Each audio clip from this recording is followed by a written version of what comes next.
Hello, my dear students. Continuing with the chapter Force and Motion. Today, in today's class, we will be dealing with kinds of forces, under which we are going to learn the two types of force, two kinds of force. Okay. First one, we will learn contact forces, and connected to which we are going to learn the definition of contact force, and then we are going to deal with examples from day-to-day life. All right. And the second kind of force is non-contact force, non-contact forces, and again we are going to do the definition of non-contact force along with various examples. All right. And we will also learn the characteristics of these kinds of forces. So let's begin with the first kind of force, that is contact force.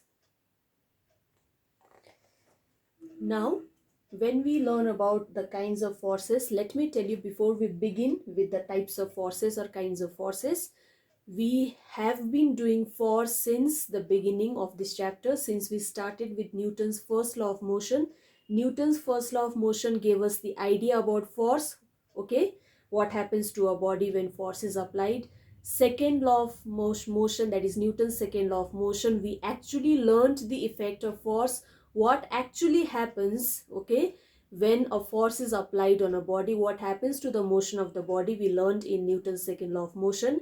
And third law, we also learned that forces occur in pair. So what will be the impact of force on one object because of the other object? Okay, so now we are ready to go into a little depth and learn about the various kinds of forces. Okay, and as I told you, there are two kinds of forces generally. One is contact forces and the other one is non-contact forces. Now let me tell you what are contact forces. Contact forces are the forces which are applied on bodies which are in physical contact with each other. So two bodies, when they are in physical contact with each other, the force acting between two bodies are only called contact forces. So for contact forces to be produced, are produced whenever two bodies are in contact with each other. All right. Now these forces are, as I told you, produced and experienced by when a body comes in contact with another body. Okay. Now, so contact forces, to experience a contact force, the bodies are in physical contact. This is the gist of contact forces. All right. Now, let me give you a few examples of contact forces from our day-to-day life.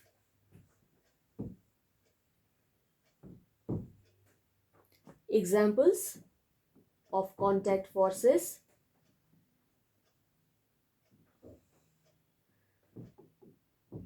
First one is force of friction. Okay. Second example is normal reaction force. Third one is tension. Okay. Tension is strictly applicable to strings or thread. Okay. Tension. Then we have force exerted by springs. You must have seen springs. You can compress, you can stretch spring, you can compress the spring. Okay, while stretching and compressing also they will exert force.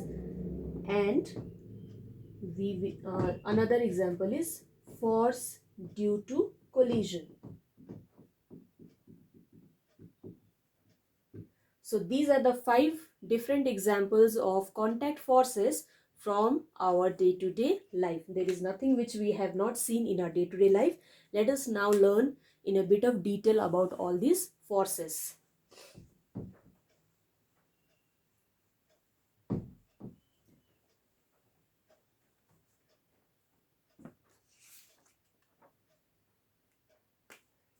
The first one is force of friction, or also called frictional force. Now, frictional force is the force existing the objects which are actually sliding on each other. If there is a rough surface, okay, and an object is sliding over the rough surface, then there will be an opposing force which is acting opposite to the motion of the sliding body. That opposing force due to the rough surface which is arising on the body that is sliding is only called frictional force. So, frictional force actually arises when a body slides over a rough surface. The force acting on the body is called frictional force. Now, with the help of a diagram, if it is a rough table, okay, so it is a surface that is rough. Frictional force does not arise on an ideal smooth surface, okay. Now, say on an object is sliding like this in this direction. So this is the direction of motion.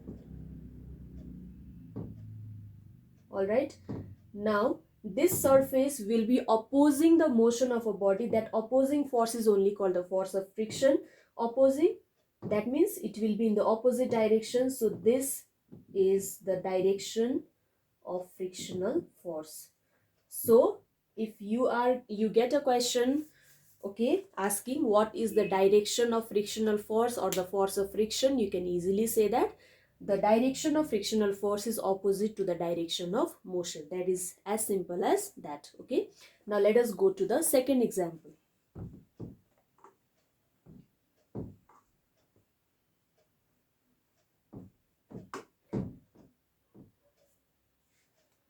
The second example of contact force is normal reaction force.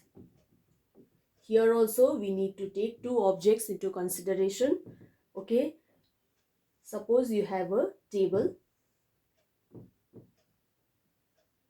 okay, on which we keep a book.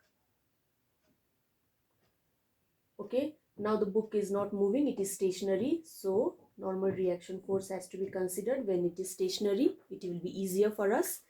So let us have a book. Okay, and as I told you in the previous classes, there will be a force acting downwards, okay, by the book. The force will be exerted by the book on the table. That will be weight, okay. And if there is weight of the book, if we leave it in the air, the book is going to fall down, isn't it? But since it is on the table, it is not going to fall down. Because of its weight, it should fall down, but it is not able to. It is not falling down because there is a force which is exactly balancing the weight of the book. That is only called normal reaction force. So the force which balances the weight of an object when it is kept on another surface is called normal reaction force, and the direction of normal reaction force is opposite to the weight, to the direction of weight of the book. Okay, opposite to the direction of weight of the object that has been kept on the table. So here this is a very good example of Newton's third law of motion also. This is action and the other one is reaction. They always occur in pair. That is why the name is normal reaction force. Okay, so that is the second example of second example of contact force. Or if you just place something on your palm, you'll feel the weight of the object on your palm, but the object does not fall down because the palm is going to give the object or normal reaction force, which will be exactly balancing the weight of the object that you kept on the palm. All right. So that is the second example.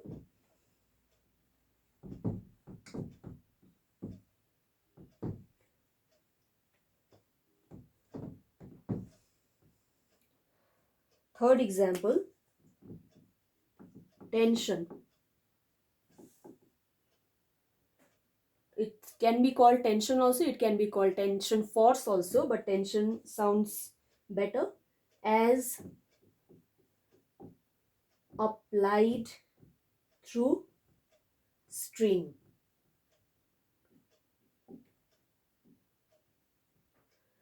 Now, when does this tension or tension force arise? Whenever there is an object suspended with the help of a string or a thread. Okay, the object is suspended with the help of the string. Now, like in the previous case, its weight is acting downward. Okay, but because if there is a support on the string, the body is not falling downwards because of its weight. There is something which is balancing the weight. What is balancing the weight? Here we don't have a surface to give normal reaction force, but it is the string that is actually balancing the weight of the object, and this is only called tension due to the string. So tension arises or tension comes into action whenever a body is suspended with the help of a string through a rigid support. This support has to be rigid in order to balance the weight and the tension. Okay. The next example in the list was force exerted by a spring. Now S-P-R-I-N-G, and this is S-T-R-I-N-G.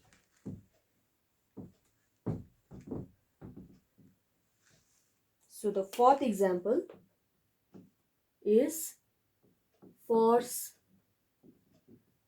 due to a spring. Okay, let us take a spring fixed to one end. This is the original configuration. Okay, other end is free. Now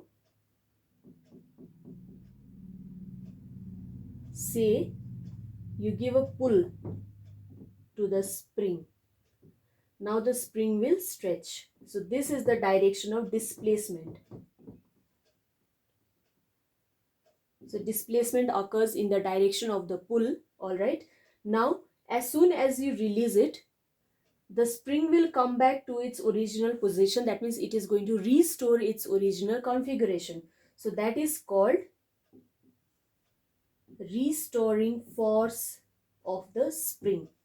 Okay, so this is force arising due to a spring. Similarly, when you compress a spring, okay, and then you release it, compression will take place in one direction, the motion of the spring will take place in one direction, but as soon as you release your force, okay, your hand, it is going to come back in the opposite direction. That will be the direction of restoring force. This is nothing but force arising due to a spring.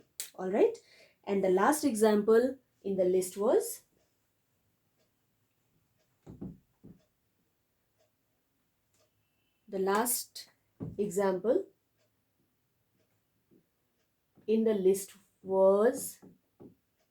force due to collision. Hope you know the meaning of collision. When two bodies are approaching each other and if they happen to collide or bang against each other, that is called collision. Now say they are approaching object A, object B, they are approaching each other. Now A and B are going to collide. Okay, so they have collided. Now once they collide, what happens? This A will exert a force on B, that will be called FBA. Okay, and another force will be exerted on A because of B, that will be called FAB. Again, abiding by Newton's third law of motion, they are equal and opposite. So force is arising because of collision, contact between two objects when they are approaching each other from two different directions. So this is called force due to collision. Okay, this only generates, or this only comes into action whenever two bodies are coming into contact with each other. That is why it is an example of contact force. Okay, so listing down the examples of contact force, firstly it was frictional force. Okay, secondly it was normal reaction force. Thirdly, the force was force due to a string tension, that is called. Fourth, it was force due to spring, okay, compressing or stretching a spring will give rise to a restoring force. And lastly, this force is force due to collision, when two bodies are approaching each other. Once they collide, once they come into contact, force arise on each of the two bodies, equal and opposite. That is called force due to collision. All right.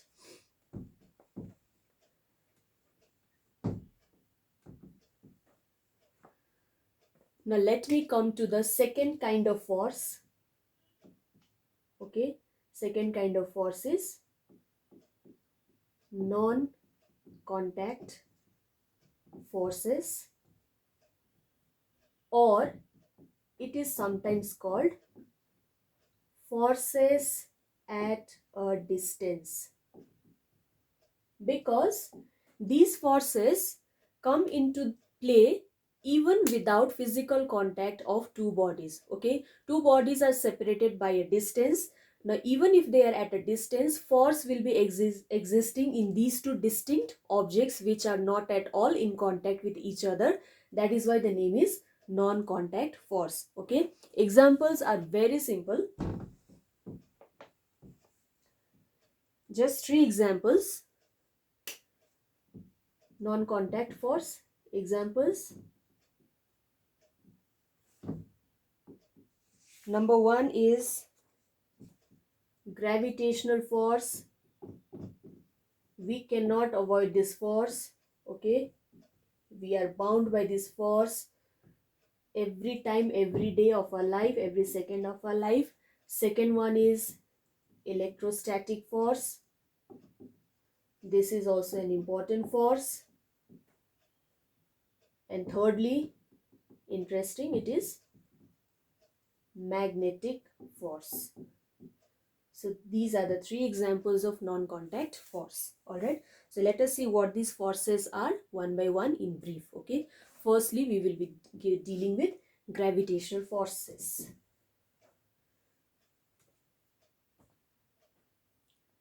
Now gravitational force is the force of attraction existing between any two objects in the universe, be it the sun and the planet, or be it a human being and the earth, be it an insect and the other insect, be it the atom, the atomic particles and the nucleus. Every object in the universe is under the influence of gravitational force. Okay, and for this force to come into existence, the two objects need not be in contact. For example, you have the sun. Okay, then we have the planets, say our own planet Earth. The Earth is able to move on its own orbit because it has been held firmly by a force. That force is called gravitational force. Okay, now for gravitational force to be acting on the Earth, the sun and the earth need not come into contact with each other. Even if they are at a large distance from each other, then also this force is playing a great role in the survival of the earth. All right, likewise you have the earth, then we have the moon. Same process occurs here also. The moon is revolving around the earth in a fixed orbit, in its fixed path, because of the gravitational pull of the earth. Here also they are not in contact with each other, but the force is present to hold the moon in its orbit. Okay, so gravitational force is a force which exists between any two objects in the universe. All right, so this is a special kind of force which is always attractive. There is no, we don't have any kind of gravitational force that will be repelling the object away from the central object. The sun is never repelling any of the planets away from itself. It is always attracting the planets towards itself. Likewise, the earth is not repelling the moon away. The moon is always getting attracted towards the earth. So important characteristic of gravitational force is that it is always attractive and never repulsive. All right. Likewise, we are able to stand on the earth, okay, because of the gravitational pull of the earth, which is acting from the center of the earth. We are not actually at the center of the earth, we are on the surface of the earth. Then also we are bound by this force of gravity. Okay, that is why gravitational force is an example of non-contact force. Another example is electrostatic force. It is the force existing between two charges which are held at a distance. Say we have a positive charge, at a certain distance we have a negative charge. Naturally they are going to attract each other, okay. Or in the other case, I may have a positive charge, at a distance I may have another positive charge. In this case they are not going to attract, they are going to repel each other, okay.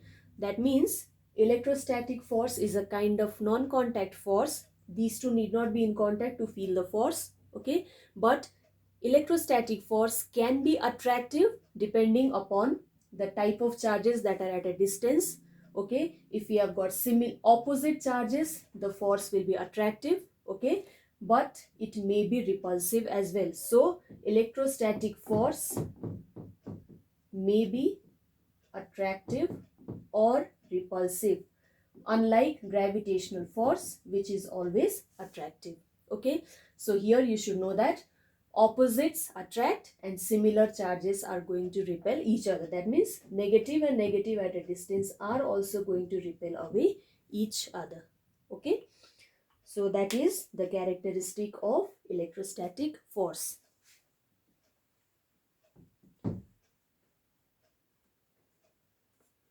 Then we have got magnetic force. Another example is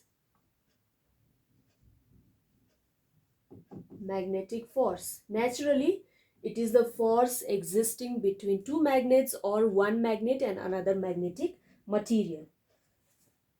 For example, you have south pole and north pole of a magnet. You know, magnet has got poles, okay, and I bring another magnet with south pole here and north pole here. Now north south are opposite poles, so these two magnets are going to feel a force even if they are at a distance, and after sometimes they are going to come into contact with each other because they are going to attract each other. Now I've got another case. Yeah, I've got south north, the same magnet here. I take the same magnet but flip the side, okay, flip the poles. I bring north on this side and south on this side. Now you will see that they will start getting repelled away. A force is acting on them because of which they are going away. They have started moving but away from each other because like poles are going to repel each other. Or I have a magnet and I have got a piece of iron bar, iron bar, which is a magnetic material which gets affected by magnet. Now you will see that it starts getting attracted towards the magnet. No matter which pole is on this side, this iron bar is always going to get attracted towards the magnet, okay. So this is one example of non-contact force, where this magnetic force is the force existing between two magnets or one magnet and another magnetic material. Again, this may be attractive if unlike poles are near each other, or if you bring like poles, it is going to be repulsive. All right, so you have seen that from the three examples of non-contact force, the first kind of force was gravitational force, which was always attractive. The second and the third, that is electrostatic and magnetic force, they can be repulsive, they can be attractive depending upon the situation. All right, so these are the examples of non-contact force, and general characteristics of non-contact forces are that first one,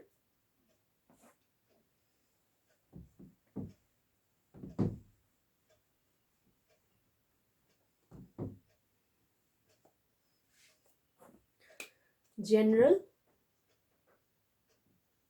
characteristics of non-contact force. First one, if you talk about gravitational force, it is always attractive. Just summing up what we have done. Okay. And if we talk about electrostatic and magnetic force, then it can be attractive or repulsive. Now the second characteristic of non-contact force is important. Okay, now you have got two magnets which are very close to each other. You will see that they will get attracted with a lot of force. Okay, they will get attracted very fast. Acceleration also will be more. Now if you have got two magnets which are at quite a distance, the distance has now increased. Now they will not be able to get attracted with the same force as they were getting attracted in the previous case. The reason? If you increase the distance between two objects, the magnitude of these non-contact forces is going to decrease. So magnitude of non-contact forces decrease with increase in distance between the two objects. This is important. This is an important fact regarding non-contact force. So two objects close to each other will feel a greater force because the distance is less. Two objects at a greater distance, because the distance is more, the force will be less. This is the general property of non-contact force. So we will stop here. I'll wind up the class with a brief revision of what we have done. We have done the two kinds of forces. Contact force, under which we have done 5 examples. Okay, then we also have the non-contact force, under which we have done 3 examples. And lastly, we have done the general characteristics of non-contact force, of which the second one is an important characteristic. That's all for today's class. See you all in the next class.